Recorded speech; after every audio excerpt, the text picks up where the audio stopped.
Calpurnia, the woman who would become Caesar's third and final wife, has been described as humble, shy, and loyal. And yet it is for her boldness in a moment that could have changed the course of history that she is remembered. Born around 75 BCE, she was just 17 when she married the 41-year-old Caesar, one of the most powerful men in Roman history. Her father was a senator and later became consul, the highest elected official role in the Roman Republic. And so Calpurnia had good standing in the upper classes of Roman society. It is assumed that this was a politically motivated marriage. Yet despite Caesar's numerous affairs during their time together, Calpurnia seems to have remained faithful throughout. Little is known about her life before their marriage, but her position as Caesar's wife placed her at the heart of the Roman political world. It is not the grandeur of politics that defined Calpurnia's life, but a premonition that would haunt her forever. According to the ancient historian Suetonius, on the eve of the 14th of March, 44 BC, Calpurnia experienced a haunting dream. She saw a statue of her beloved Caesar. It was spouting blood. Roman citizens were gathered around it, smiling as they washed their hands in the bloody fountain. In other accounts, the dream is a little less metaphorical. Plutarch says she simply dreamt that she was holding the slain Caesar in her arms. Whatever form this vision took, Calpurnia was understandably shaken by it, particularly because it was not the first omen of Caesar's untimely death. A soothsayer had previously foretold that the Ides of March, the middle day of the month, in this case the 15th, would bring great danger to Caesar. When Calpurnia woke from her fitful night and checked her calendar, she was convinced that her husband was in trouble. But he dismissed her warnings. Confident that the omens held no real weight, he rejected her plea and went straight to work. His assassination, 23 stab wounds carried out by conspirators at the Senate, including his closest allies, fulfilled the dark prophecy of Calpurnia's dream. There are tales of Calpurnia running out of her house, accompanied by all the women of her household, wailing with grief on hearing the news of her husband's death, and later accounts that she took Caesar's will, personal notes, and most prized possessions to his confidant and friend, Mark Antony. Other than these small offerings, little is known about the widow's life after her husband's death. It is unclear whether Calpurnia really had this dream, or if it was an imagined, exaggerated, or symbolic interpretation of the events surrounding her husband's murder on behalf of writers and historians of the time and since. Nonetheless, the story of her dream is a significant part of the lore surrounding Caesar's death and is often used to explore the themes of fate, superstition, and the powerlessness of individuals in the face of larger forces. Many centuries later, this compelling story captured the imagination of William Shakespeare, who immortalised Calpurnia in his tragedy Julius Caesar. In Shakespeare's version of Caesar's life and death, Calpurnia becomes a symbol of love and loyalty, of futile forewarning and of unescapable tragedy, and of the dangers of not listening to your wife. We first see Calpurnia in Act 1, at the Lupercal. This is a festival celebrated on the 15th of February, and it was said to purify the city and to bring health and fertility to its inhabitants. Caesar tells Mark Antony, his right-hand man, to touch Calpurnia's belly as he runs past her in the Lupercal race. This tradition was said to bring fertility to a childless woman.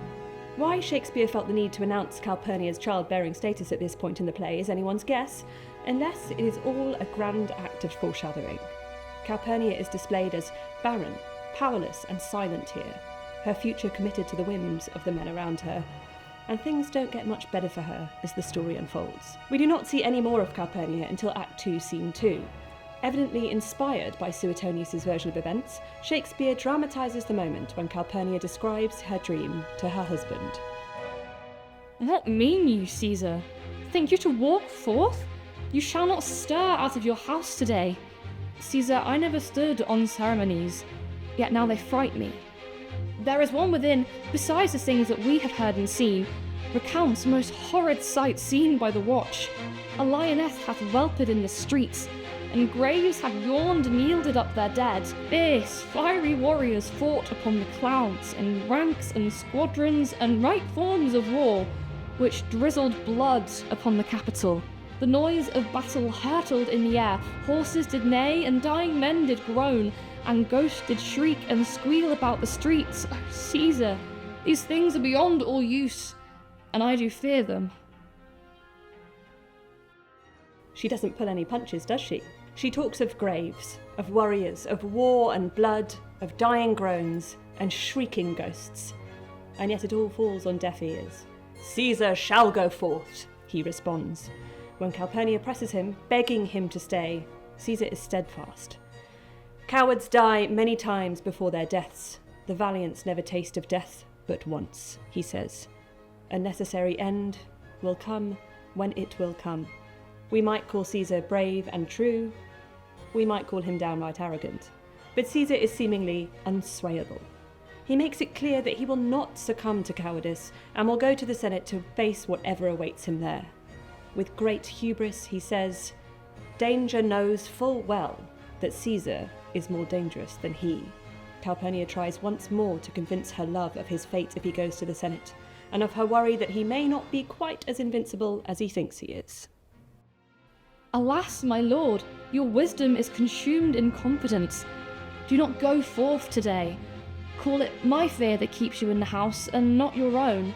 We'll send Mark Antony to the Senate house, and he shall say you are not well today. Let me upon my knee prevail in this. Caesar, seeing Calpurnia begging him on bended knee, or perhaps somewhat relieved that he can use her fears as an excuse rather than to reveal his own, seems to soften. He finally agrees to call in sick, if only to humour his loving wife. Calpurnia's relief lasts but a few moments, as the couple are interrupted by Caesar's old friend, Brutus, who has come to escort Caesar to the Senate. I'm not coming in today, says Caesar, before telling Brutus of his wife's strange dream and of her worries. Brutus expertly dismisses them. He says that the dream has been misinterpreted. The statue was spouting the blood of revival, the smiling Romans were basking in your glory, the Senate and the Ides of March bear no threat to you. Caesar, placated by his dear old friend, bids farewell to Calpurnia and sets off for the Senate, which, as we all know, does not end well for him. Of course, it is revealed that Brutus is no friend, but is rather part of the conspiracy to have Caesar killed. In fact, it is Brutus that deals the final death blow, as Caesar utters his famous line, "Et tu, Brute," or "You too, Brutus?" We do not see Calpurnia again in the play. Her final line to Brutus is, "Say he is sick!" A seemingly innocuous, perhaps even throwaway line, but one that could have changed the course of everything had it been heeded, and so her role in the play is brief, but vital. She serves as a poignant reminder of the theme of fate that threads through the play. She sees what Caesar's fate is to be, but she cannot stop it from happening. This idea of powerlessness speaks to Roman society as much as it does to the present day, illuminating the inability that the everyman, or woman, has to stop the great political machines that are working over their heads. We might see Caesar as a victim of this great whirring political machine, but through his dealings with Calpurnia, a set of more personal flaws that may have signified his end begin to be revealed. His arrogance and self-importance sit in contrast to her humble, selfless pleas for his safety. Presented as loving, loyal, emotional, and undoubtedly feminine, the difference between her poetic, impassioned language and the restrained political speak of the male senators is stark. Yet she does not conform to any stereotypes of a meek and mild, domesticated woman. In her pleas to Caesar, she is bold, clear, and forthright about a subject that really should be piquing Caesar's interest, and yet she remains ignored. And when she does finally get her point across and manage to convince her husband to listen to her, he is quickly swayed by another man's judgment.